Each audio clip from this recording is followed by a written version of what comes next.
3:4. ലോകത്തെ പറ്റി ചിന്തിക്കുമ്പോൾ ലോകമെന്ന് പറയുന്നത് അത് വലിയവരുടെ മാത്രം ഒരു ലോകമാറ്റേ കാണുക. ബാക്കി ആർക്കും വലിയ പ്രസക്തിയൊന്നും അതിൽ കാണാൻ സാധിക്കില്ല. ചെറുപ്പകാലം മുതലേ നമ്മൾ കണ്ടുപിടിച്ചതും കേട്ടുപിടിക്കുന്നതൊക്കെ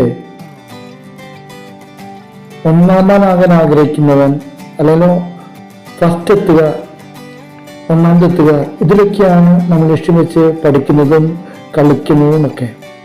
അപ്പോൾ ഒന്നാമനാകാൻ ആഗ്രഹിക്കുന്ന ഒരു ലോകത്തെയാണ്, ജനത്തെയാണ് നമുക്ക് കണ്ടുപിടിക്കാൻ സാധിക്കുക.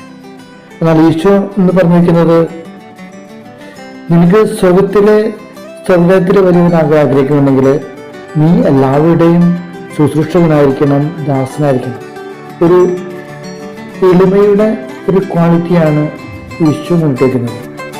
ലോകത്തിൻ്റെ ചിന്താഗതിക്ക് വിപരീതമായിട്ടാണ് ഈശോ പറഞ്ഞിരിക്കുന്ന കാര്യം. ഈ മുൻകാലത്ത് ഈശോ നമ്മോട് പറയുന്നത്, ലോകത്തിൻ്റെ ഒന്നാമനാകാൻ ആഗ്രഹിക്കുന്നോ അതോ സ്വർഗത്തിലെ ഒന്നാമൻ ആഗ്രഹിക്കുന്നു? സ്വയമുഖികളാകുന്നു അതോ എളിമയോടെ കൂടി ജീവിക്കാൻ ആഗ്രഹിക്കുന്നു?